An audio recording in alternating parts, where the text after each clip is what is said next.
Yaani unajua kuna vitu vingine ambavyo vinashangaza sana kwenye mpira wetu. Yaani nimeshangaa kuona eti mashabiki na wanachama wa Yanga wanataka Wallace Karia aombe radhi. Sasa nakaa najiuliza aombe radhi kwa sababu gani?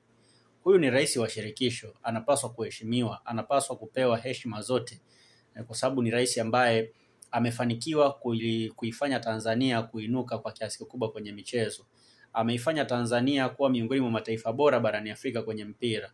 Hivi unajua chini ya Wallace Karia tumecheza kombe la dunia la wanawake chini ya umri wa 17. Mnajua hicho kitu?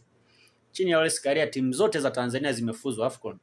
Kwa maana ya timu za vijana, timu za wanaume, timu za wanawake zote zimefuzu AFCON chini ya Wallace Karia, kitu ambacho hakikuwahi kutokea huko nyuma. Manake ndo rais wa shirikisho la soka Tanzania ambaye amefanikiwa zaidi kuliko rais wa mwingine yoyote ambaye amewahi kupita. Tangu huko nyuma wakati inaitwa Fati mpaka imebadilika imeitwa TFF, hakuna rais ambaye amefanikiwa kumzidi Wallace Karia. Lakini pia kinachonishangaza kingine ni kwamba leo mashabiki wa Yanga au wanachama wa Yanga wanalalamika kwa sababu Rais Karia amesema hataki wacheza sinema kwenye mpira. Ila kwenye mpira anataka watu ambao wanafanya kazi kwa maslahi ya mpira wa Tanzania. Sasa hicho kinawauma nini? Mbona waliitwa wala mihogo na hawakuwahi kulalamika? Au kuitwa wala mihogo na kusema hataki wacheza sinema, kuitwa mcheza sinema na kuitwa mla mihogo kipi kizuri? Nafikiri kuna tatizo la uelewa kwa mashabiki.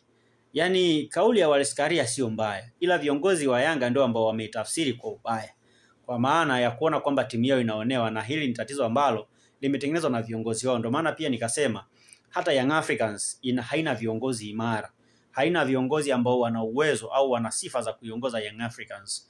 Wanaiongoza tu timu kwa sababu wamechaguliwa na wanachama, lakini kwenye zile ethics za uongozi bado kuna changamoto kubwa ambazo Yanga kama klabu wanazo kuanzia kwenye uongozi wao, kwa sababu wao ndio wamesababisha hayo tambo yanaendelea. Nimeona hata kuna video moja jana mashabiki wa Yanga wanaimba hatutaki bodi ya ligi, hatutaki bodi ya ligi, lakini hili kwa sababu Yanga kama club iliandika au ilitoa msimamo wake kwamba hawaitaki bodi ya ligi, hawataki viongozi walioko bodi ya ligi. Manake wanataka Steven Mguto, katibu wa bodi ya ligi, Almas Kasongo waondolewe pale, ndio kwa sababu hawa wanavunja kanuni. Ile imeenda moja kwa moja kwa mashabiki, na ndio maana mashabiki wanawalaumu bodi ya ligi. Ingekuwa viongozi wa Yanga hawajaweza kutoa maandiko kama yale, leo viongozi mashabiki wao au wanachama wao wasingekuja na kulalamika. Wangeona kama ni jambo la kawaida tu na lingeenda likaisha kama yalivyo mambo mengine ambavyo yameanza na yakaenda yakaisha. Lakini leo mashabiki wanaona wana haki ya kulalamika kwa sababu na viongozi wao pia wamelalamika. So sometimes unapokuwa kiongozi wa timu kama Young Africans, unapaswa kutumia akili kubwa sana kwenye kuamua mambo. Yaani usiamue tu mambo kihisia, kwa sababu mwisho wa siku ukiamua mambo kihisia itakusumbua kwa namna moja ama nyingine kupata utatuzi. So ili uondokane na hizo changamoto, inabidi utulize akili, ufanye maamuzi sahihi ambayo yatakuwa na manufaa kwa pande zote mbili. Yatakuwa na manufaa kwenye klabu, lakini pia yatakuwa na manufaa kwa shirikisho, na yatakuwa pia na manufaa kwa taifa letu kwa ujumla, kwa maana hiyo ni sehemu ya tatu. So kwa kile ambacho walikiandika Young Africans kama club, waliandika kitu ambacho kimekuja kugawa mashabiki. Wapo ambao wanaamini kwamba Wallace Karia alikosea kwa sababu viongozi wao wamesema Karia amekosea, lakini wapo wa mashabiki wenye uelewa ambao wanaamini kwamba alichokizungumza Karia ni kitu ambacho kina maana kubwa kwenye mpira wetu, kwa sababu ni kweli ukiwa na watu ambao wanapenda drama kwenye mpira huwezi kukua, na ili uweze kukuza mpira lazima uwe na watu ambao wanaelewa misingi ya mpira. Alizungumza kauli nzuri, lakini pia hao mashabiki wa Young Africans au wanachama wa Yanga ambao wanalalamika, ningeona wa maana sana kama kipindi kile walivyoitwa wala mihogo na rais wa Yanga Engineer Said wangelalamika. Kipindi kile wanaitwa wala mihogo kama wangelalamika ningeelewa sana, kwa sababu ile ilikuwa ni kauli ya dharau. Lakini kipindi hiki wanalalamikia nini wakati hata hawajatajwa wao? Karia alikuwa anazungumzia viongozi, hajazungumza swala la mashabiki na wanachama. So kwa kile ambacho alikizungumza yeye kama rais alikuwa yuko sahihi, kwa sababu alikuwa anazungumza na viongozi wa mpira, lakini hajazungumza na wanachama.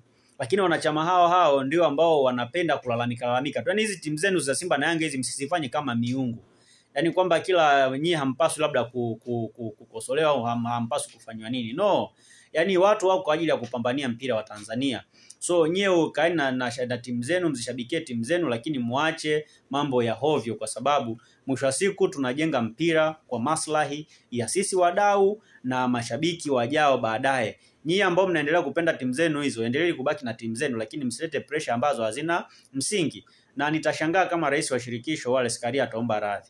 Yaani sioni sababu kwanza yeye kwenda kuomba radhi, kwa sababu amezungumzia wanamichezo kwa ujumla.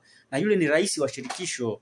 Kazi kubwa ya rais wa shirikisho ni kuhakikisha kwamba anaulinda mpira wa nchi. Sasa kama rais wa shirikisho hawezi kulinda mpira wa nchi, maana yake huo mpira sio mpira tena. Yaani hatuwezi tena kuwa na taifa la zuri la kimpira kama rais wa shirikisho atakuwa na yumbishwa. So mashabiki wa Yanga, wanachama wa Yanga, kubalianeni na kile ambacho Wallace Karia anakizungumza kama rais. Mnapaswa kudili na mambo yenu ya msingi. Na mwanachama hana mamlaka ya kuamuru TFF iombe radhi. Mwanachama ana uwezo wa kuamuru klabu yake iombe radhi, lakini sio TFF kuomba radhi, kwa sababu mwanachama wa TFF ni klabu na sio shabiki wa Yanga wala mwanachama wa Yanga. Mwanachama wa Yanga anabakia Yanga, na Yanga ni mwanachama wa TFF, anapaswa kufuata taratibu zote ambazo TFF wameziweka, na sio shabiki kuamka tu amekula zake mihogo huko amekuja anasema eti TFF waombe radhi, kitu ambacho hakiwezekani na hakiwezi kutokea.